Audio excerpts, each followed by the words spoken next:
All right. So Gary, just tell us how you prepped for the written test. What exactly did you use? Well, of course, I got the ASA test prep off the internet to where I could go through the questions over and over. And, a big thing for me to learn was the FOIs because it's not exactly helicopter stuff. Right. And so, of course, being a member of your ground school, I was able to watch a lot of that being fed to me, spoon-fed, over and over and over and over. And then I downloaded the study guide, the FOI study guide from your site, to where I could just take it with me wherever I go and just keep reading it and pounding it in my head. Okay, so on that, I know you did tell me that you used that so that they know this isn't just a ploy plug in the ground school. You, before you got here, a few weeks ago, you said that was a big help to you, right, for the written test? Absolutely. It just, this little thing that I downloaded from your site, it just cuts it right down to the meat and potatoes, I guess. There's references, where to go to read at length on the subject, but it just gives you the bare basics that you need to learn. Okay. It really helped me a lot. Okay. So to verify, that is in the Certified Flight Instructor section. Underneath the FOI downloads is what Gary's talking about, and we just downloaded it and made it in a little book. So you have those. You're in the CFI section now. You'll have those downloads that you can use to help prepare for the FOI. And those are compliments of Brian Rutledge, our operations manager from California, I will say. So Gary, tell us, how did you score on the... Do you want to tell us what your scores were on the written? Well, I was in the 80s for the certified flight instructor. Mostly because, and I was prepared for it and going through the ASA, there's gyrocopter questions, and there's a lot of the old navigation questions, of course, with VORs and DMEs. And I struggle with those things because they're not used every day. But then on the FOI test, which is a separate test, a 50-question test instead of the 100-question standards, I only missed 2. And so I was pleased with the outcome of the FOI test. So tell us, you said you used the ASA. Did the ASA, did you have an actual book, or was it all online? They give you, they give you the book, which is supposed to be every combination question that you're going to end up seeing, and then, of course, the one book covered FOI and the certified flight instructor questions, and then there's 5 online tests that you can take for free after you purchase the ASA book. Okay, so you use the books to go through and study, and then they have online actual testing to just test yourself and score yourself. Yes. Okay. I've always recommended webexams.com, but if ASA has one with that program, then that sounds pretty good too. So, in essence, you used ASA material, their books, the online, and then also the FOI study guide that's in online ground school, right? Yes. Okay, so would you say that during these writtens, there's a lot of crap that you're probably never going to use, correct? Hate to say it that way, but you mentioned something about earlier before we started about a lot of the airplane stuff, or what did you say? On the FOI test, they're referencing different types of instructing scenarios to lead you to come up with the answer, and some of it is airplane stuff. And then on the CFI section, it seemed like I got hit with at least 10 or 15 questions of gyrocopter handling, which is, they handle, different than a helicopter. And so some of those questions I just had to suck it up and learn what the answers are to them by studying the ASA questions. So would you say that someone working on their writtens for the CFI, you got to just kind of pay your dues and get through it, right? Because there's a lot of stuff that's you just got to learn the question well enough to at least answer it, because it's stuff that you're never going to use, but you got to do it. You got to get through the written. So I just recently had somebody else send me some questions going, look at these big, long, horrible, it was like X, Y, Z, pressure, altitude, and it got really intelligent. And I read this big, long question. I'm like, oh my God, you know, it was like ungodly long and drawn out. And I'm like, well, just get through it the best you can, because that's one of those questions that just, some of that stuff they put in there is just overboard and it's just too much. Yeah, I would agree. I knew that the FOIs was something that I'm going to have a pretty good grasp on for check ride as well. So, you know, in addition to just passing the written test, I give it more sincerity, you know, in learning the FOIs. Right. But definitely, a lot of that stuff on the written test is just, like you said, pay your dues. Right. Okay, so that covers the written test. Next, any of you that have been in the online ground school for very long know that I'm always harping on the PTS. Always, always, always.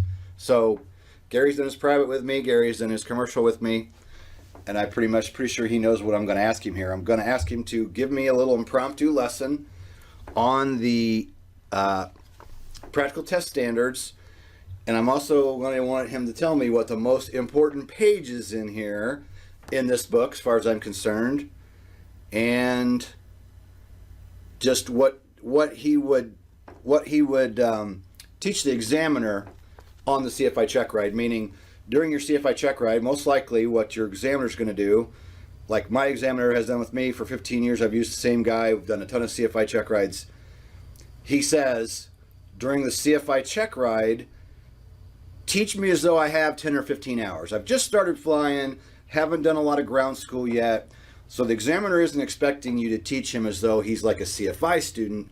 He's going to expect you to teach him at the beginner level. So when you're formulating your CFI lesson plans, you're getting ready to go see the examiner, in general, it's pretty typical for them to say, okay, teach me at the private level. They're not expecting a, you know, CFI level lesson. They're expecting just a simple, very simple private pilot level example.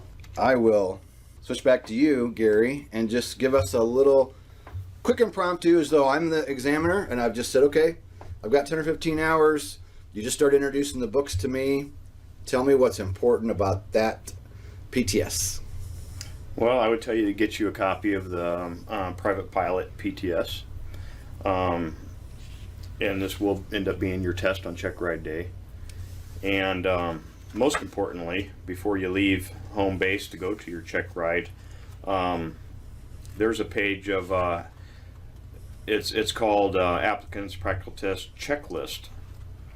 And this is basically the list of things that you need to have in order for the examiner when you get there.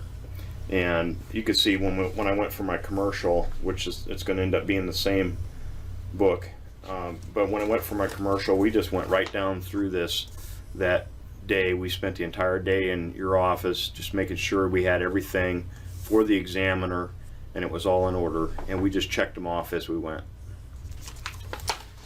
When I was a brand new instructor, the company that I worked for sent me out with the examiner just to kind of get to know him, and it's the same guy I'm using 15 years later.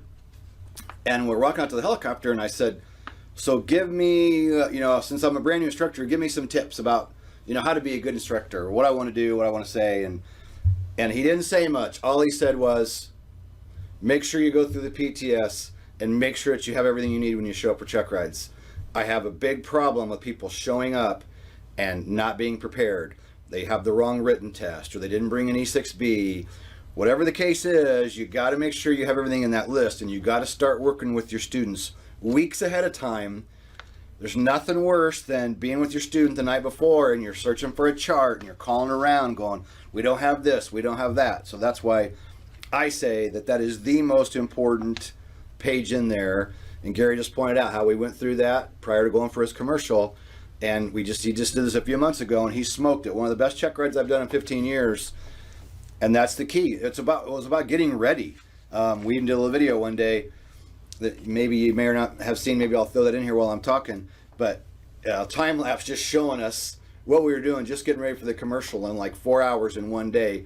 Just signing papers and going through the PTS, and how long and how busy you are just getting the paperwork ready. So that is really, really important. So we'll go back to Gary. And what else would you want to tell a student about that book? So you're going to tell them about that page, how important it is. What else would you want to tell them about that book? Well, as we got close to the check ride preparation, of course, I would tell them this is your test. These are standards you're going to have to fly to. And so I would have them get this book and have it there, for when check ride preparation gets here. Okay, so is there a section in there that's relevant to add-on pilots when you're teaching add-on pilots? Well, yeah, there is a table that basically goes down and tells you specifically each task, depending on from what license you're adding on from. For example, areas of operation 1 for single engine aircraft, adding on helicopter, they would have to complete task F is in Frank, G is in golf. Okay. And like F the next is in section. Foxtrot. Yep. Sorry. Okay. And then the next section shows all. Yes. Number 2, they have to do everything in that section of the PTS. Then the next one being C. So point is, when you're working with an add-on pilot, that's where you'll go to when they go, well, what do I have to do for sure? What do I not have to do for the add-on? That's where you go to show them. Right. I'll go to the third camera now. Okay. And so you would explain to the students that this has the standards that the check ride will be held to. One thing that my examiner always says is, you have your tolerances in there in the PTS, but he also says, because you break a tolerance one time doesn't mean it's an immediate failure. If you bust a tolerance, as long as you catch it and you get it fixed fairly soon, that's not an automatic failure. But if you keep breaking that same tolerance over and over again, then that is going to become a failure. So you have your tolerances, what you're working for when you're prepping your student, but just know that doesn't mean they can't break a tolerance one time. It can be small, but for example, on downwind, let's say on downwind you're supposed to hold 500 feet AGL on downwind, and it's plus or minus 100 feet. If you go to 150 feet but you catch it and you clean it up, that's not an immediate failure. But if you keep busting that 100 feet above and below, then he's probably going to bust you for that. Okay, so now there's something I want to point out. For the CFI check rides, working through the PTS sections, there's something that you working through yourself on your own certified flight instructor rating, and Gary getting ready to go for his, there's a point in there that you need to make on what you have to look at in that book.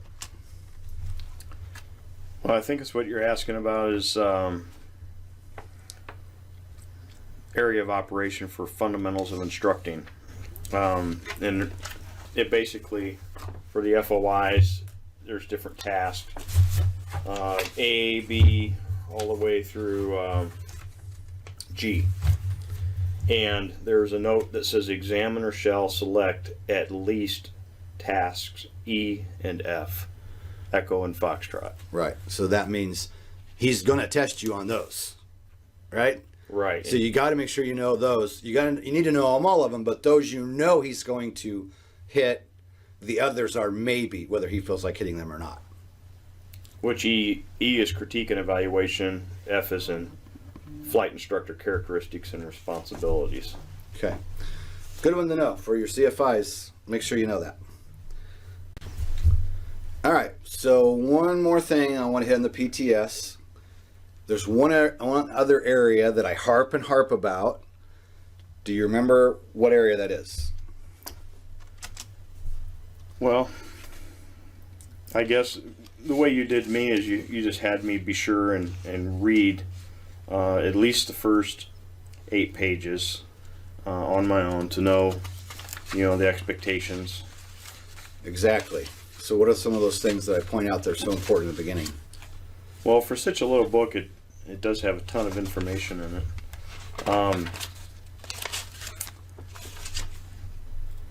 I guess what stands out is special emphasis areas. On page 6 of mine, for the this is for the commercial pilot and flight instructor, it says the examiner must place special emphasis upon these areas of aircraft operation, and it lists 14 areas that he has to cover during the check ride. Right, and you as a full-time police officer and me as an ex-cop, when it says must or it says shall, we take that as though they've got to do that, because that's what we had to do as law enforcement officers, and that's something I brought with me from my cop days into the, instructor thing. Was anytime I came across must or shall, then I immediately assume that means when they say shall or must, it means the examiner is going to do that, hands down, regardless.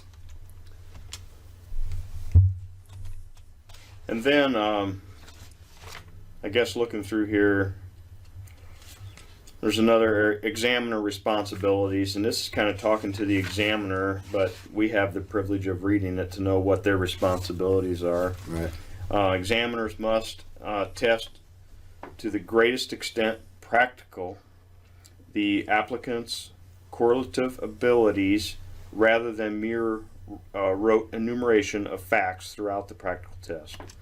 To me, that means you can't just spot out things you memorized without showing that you understand them. Exactly. If you just go sliding with power, rate of descent 300 feet per minute or greater, 20 to 100% of power, airspeed less than ETL, that's great. But if you don't know how it applies in the aircraft, then that's not passing. Because I know with my examiner, he asked about the sliding with power in the classroom, but then in the helicopter, he tests their knowledge further to make sure they understand how they might get into it, what the situations are. So, during his check rides, part of it's in the classroom, and then sliding with power, he'll talk about it again in the aircraft while you're flying to make sure that, yes, you gave him the facts in the classroom, but he wants to know how that applies in the aircraft, how to keep yourself out of it, the things that you're going to be doing to keep yourself out of it. Right. Okay, I'm going to call that good on the PTS. It is something you got to be working through. Private, commercial, CFI, and US CFIs in the CFI section. You got to go through this with your students. Make sure they have their own copy. Make sure that you're going through it with them. And they're also going through it on their own. When they're home preparing before the check ride, they need to have that book with them at home, and they need to also be working through it, not just having you hand feed that to them. Okay, next thing that I want Gary to teach me is I want you to give me an impromptu lesson on the FAR aim. I know you and I have been through this. Again, we've done 2 ratings together. Now you're going to the CF as a CFI, so you're going to want to be able to give the examiner a quick impromptu lesson if he asked. Again, he's going to say, I'm at the 10-hour range, 15-hour range. I have the FAR aim because you told me to get it, but I really haven't used it yet. So give me, as the examiner, just an impromptu lesson as a new student, why this FAR aim is important, and give me a little description on how to use that FAR aim, so when I go to look something up, I will know how to do it. I guess something that pops in my mind is, this is ahead of me and not behind me. And then, so I want to pick your brain for a minute, and it'd probably help anybody watching this video. If you're given an impromptu, such as what you just give me in a check ride scenario, would you then just flow right into it, or is he going to leave the room for a cup of coffee while I make some notes, or how's that going to go down? Well, what my examiner has done for years is he'll give us 2 lessons to have ready prior to the day of a check ride. So he'll give those to us a couple days ahead of time. He may say, have Gary prepare a a lesson on selling with power, and have Gary prepare a lesson on lift to a hover. And then he'll say, and then have him prepared to do one off the cuff. And that's what he's done for the last 15 years. And then I did recently do a different check ride where I used a different examiner for the first time in a long time on a CFI. And that examiner did the exact same thing. On the phone with Holly's check ride, he gave us 2 things over the phone for her to have prepared ahead of time. And then he said, I'll have her do one impromptu the day of the check ride. So then with the impromptu, what he'll do is he'll probably have you teach the couple that you have ready to go, those lessons. He will check your lesson plans, make sure there has to be lesson plans there to go along with your lesson. He'll expect it to be out. And then he'll say, okay, we got through those are good. Now I want you to do one off the cuff. And what my examiner does is usually he'll say, what do you like to teach? Or what do you think you're good at teaching? And then you say, well, I like quick stops. I like teaching quick stops. He'll say, okay, good. I want you to go ahead and give me an impromptu lesson on quick stops. And he'll say, okay, take your time. I'm going to get up, go get a cup of coffee, take your time, pull out whatever resources you need, whatever you have, get it ready, and then I'll be back in a little bit. And when you're ready, you can go ahead and get started. So he doesn't, it's not like he's sitting there tapping on the desk in a big hurry. He literally gives you time to get ready. And he'll usually come out and sit with me out in the lobby and, talk for 10 or 15 minutes, let the applicant get ready to go. And then when he comes back in, he'll just come in and go, well, are you ready to go? And if you're ready, great. And if, he's going to give you 10 or 15 minutes. So I would want to be ready by the time he comes back in, or pretty close. But you could use any resource you have. As a CFI, they want to see you use resources. So I wouldn't just prepare something and just sit there and go, okay, on this lesson, I'm going to da-da-da-da-da.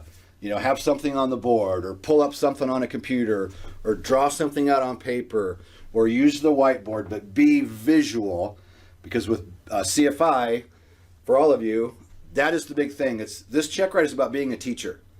So they want you to teach, and they want you to use props, or not props, but what's the word I'm looking for? Visual aids. Visual aids. They want visual aids, regardless what it is. If you're talking about advancing blade, talking about retreating blade, you're using your arms.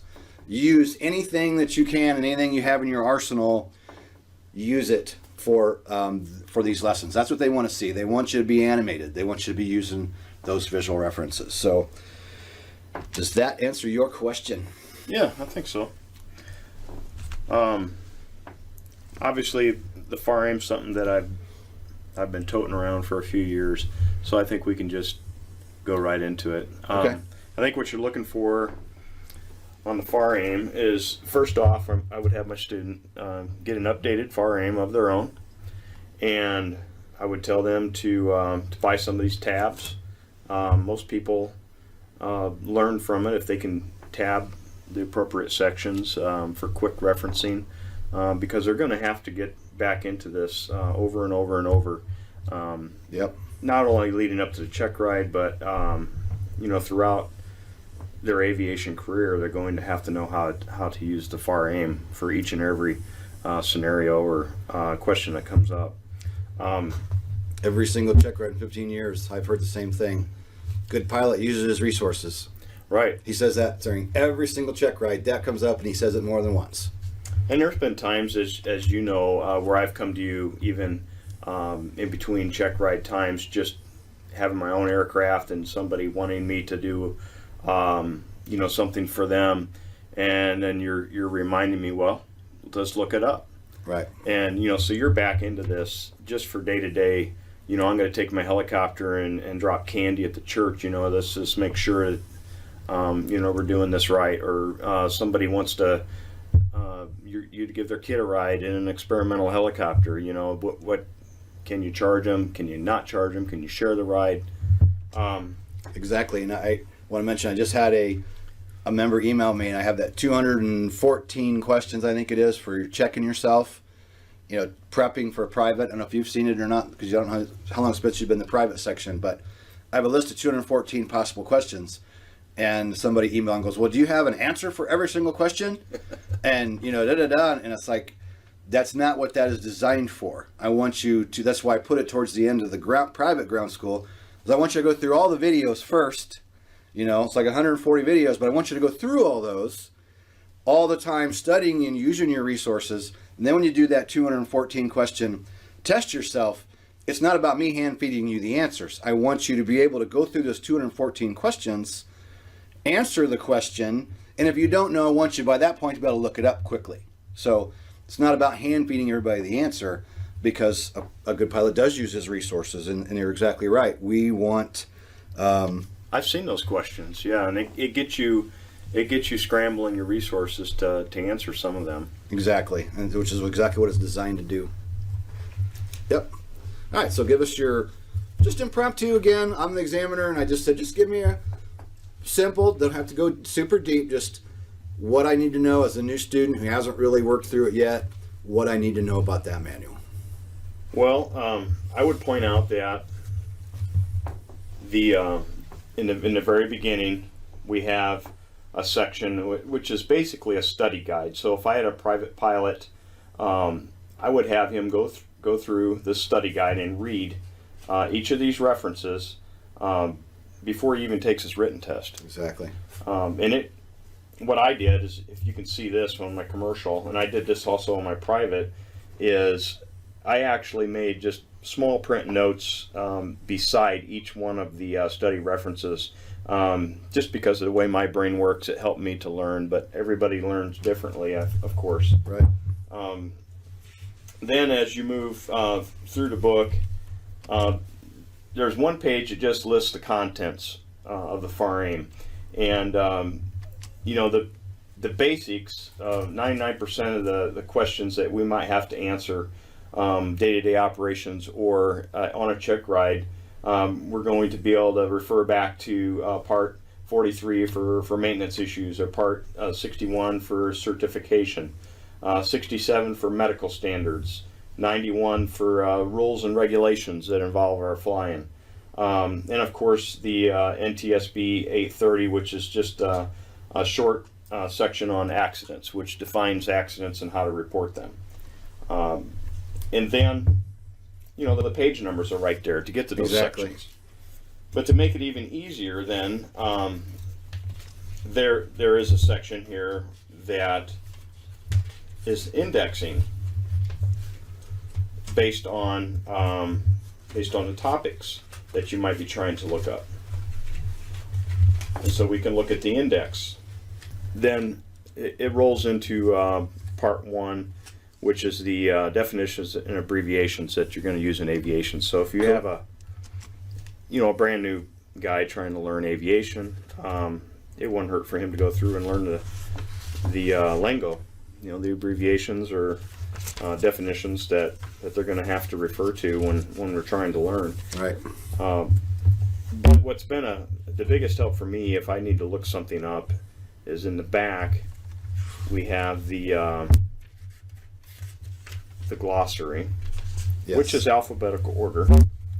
And sometimes the quickest way to look something up is to actually go back there. I think it is. Not always, but a lot of the time, I usually go there first, and then if I can't find it there, then I might go back to the actual index. But a person could do it either way. I do it the same way. I look it up back here, and a lot of times they give you more than one page number. Right. To look at. Sometimes the same thing that's covered in the regs is also covered in the AIM, and it's a little easier to understand sometimes. But everything is indexed or laid out very well in the alphabetical glossary, and sometimes it's even referenced different ways depending on the keyword that you're trying to look up. Okay. Only thing I would add to that is what I've heard my examiner say, and even Tim Tucker when I did my CFI with him back in the day, they both would say, nobody knows that entire book. What's important is to work with it, study it, be good at using it. That's what they're looking for. They want to make sure that a person will use it, because you'll be surprised how many times you ask somebody a question and they go, oh, yeah, I don't know. And then I sit there as a CFI going, well, what you gonna do next? Look it up. Yeah. So that's what we want to prompt them to do. Get them in the habit of not saying I don't know, going, oh, well, hey, I'll look it up. Part 43. Boom. They go right to it. That's what we want to do with students, is have them prepared to be able to just go to the book, because I've heard it 1,000 times. My examiner say, good pilot uses his resources. Right. All right. I'm going to give Gary a break here for just a minute and talk about another one of my favorite pieces, and that is the Private Pilot Jeppesen Manual. I've been using this since I started training back in the 90s. Still, I think, a relevant book. This is just my personal preference.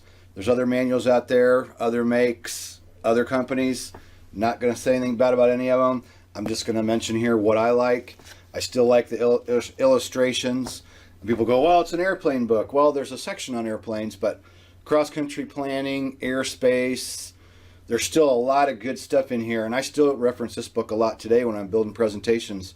I'll grab this book. So I still think, personally, Private Pilot Jeppesen Manual is still a great book. One of my favorites. Again, personal choice. The other ones Gary's talking about, you know, so far, FAR-AIM, students got to have that. PTS, students got to have that.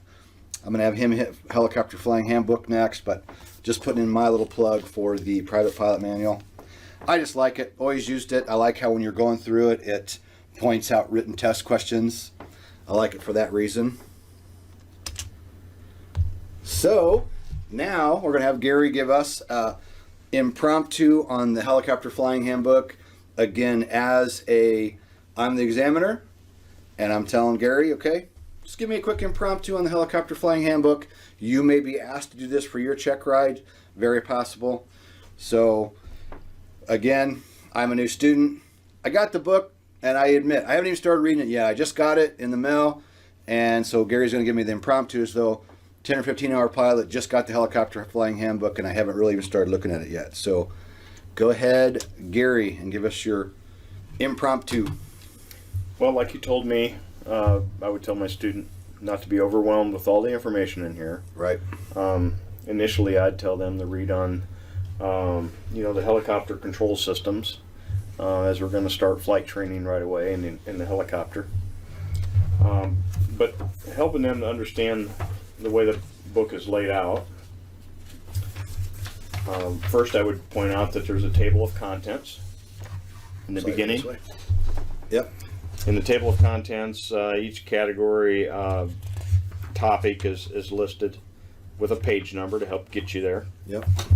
And then, in the back of the book, we've got a glossary, which they should go through and read each of these terms that are used in the brief definitions that are listed in the glossary. Yep, and I tell people a lot of the times those are the best definitions you'll find.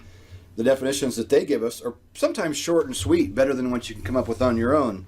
Exactly. I like a lot of the ones that I've come up with, but a lot of times if you're looking for one, a way to describe something, that a lot of time is a really good one to use what comes out of that glossary for your definitions. Right. Some people get confused, what's absolute altitude? Look it up here. It tells you right there, the actual distance of an object above the ground. Then we go past the glossary. We get into the index, which you can look up a topic, and it's alphabetical order, and you can go right to the page and read on it. Okay. If we want to read more about settling with power, we can look it up here and go straight to it and read what gets you into settling with power. Okay. So who, I guess next I want to know who says we should be using this and why, and who says we should be using it and who should be using it. Well, it's actually published by the U.S. Department of Transportation, FAA, Federal Aviation Administration. So every pilot licensed in the United States should be using the FAA Helicopter Flying Handbook if you want to learn the information that's going to be expected of you on a check ride. So I would say every pilot or every student pilot should be learning what's in the Helicopter Flying Handbook. Okay, what about if your student says, well, I want to use the Army manual. Can I use the Army manual? Well, I would say anything, beyond the basic books that are recommended to get you ready for your private check ride is just going to supplement. I'm telling the student what they have to have to meet the standards, to make me happy about sending them to the examiner, and anything beyond that is just additional knowledge for them.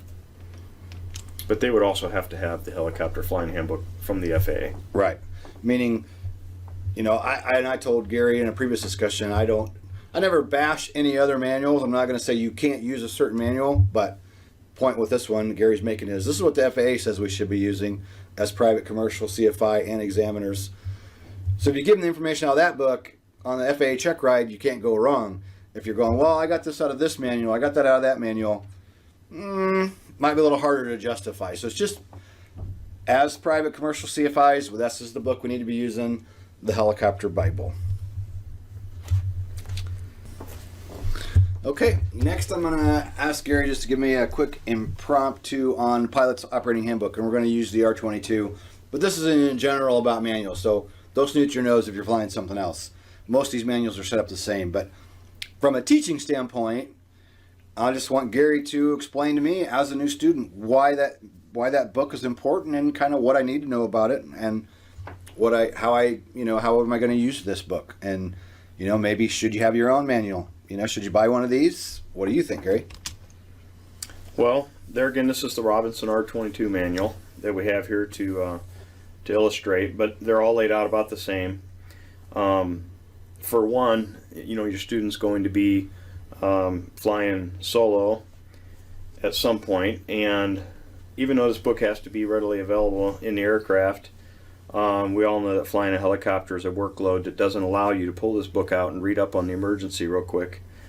And so they need to know, they need to commit some things to memory, especially the emergency section of this book. So I would urge them to either purchase a copy for the helicopter that they're training in, or simply take the pages and, like I did for the Instrum, as I went and put it on the copy machine and put it right back in the aircraft. That way I could read through and commit some things to memory. And I agree with that. I think a person should spend $50 and get their own manual. Or if the flight school let them copy it, do that if that's what you want to do. But a student ought to have their own copy, because it just becomes as a CFI, yanking the POH out of the helicopter all the time can be a problem, because you go grab it to do some training and then somebody else goes to fly, or you go back to fly later, you forgot to put it back in there. You could get ramp checked and get in trouble. And also manuals, as the aircraft gets older, they get beat up. And so I recommend telling your students, look, you're spending 10, 15, 20 grand on a rating or more, spend the $50 and get your own manual, because as you just said, there's certain things that they have to memorize. You have to memorize emergencies. There's no way around it. You got to tell your students, look, helicopter emergencies, you got to know them, and you got to know them. Boom, boom, boom, boom, boom. You can't be, oh yeah, let's see, what is the emergency? That's too much time. So I agree totally that they should probably have their own copy. So go ahead and tell us just what you would give them as a brief description on. Well, obviously on check ride day too, they're going to be able to have this book on the table in front of them. Yep, and it needs to be absolutely required for the check ride. The one for that specific aircraft is required.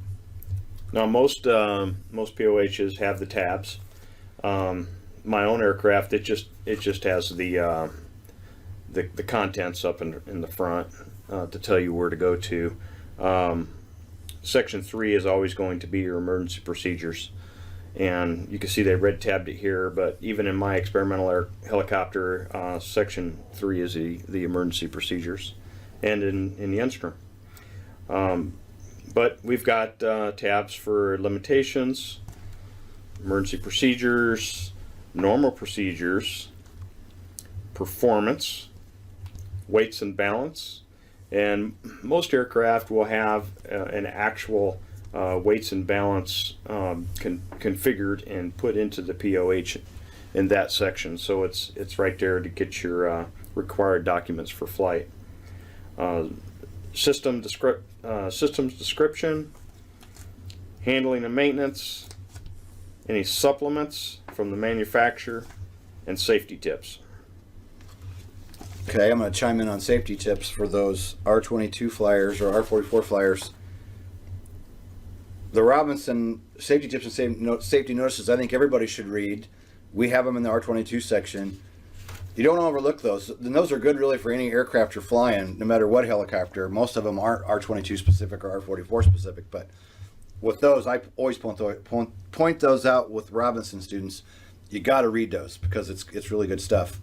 And then I have a question for, let's say, you have a new student who's really struggling with just the startup, because some people struggle a lot of times just in the beginning, nervousness.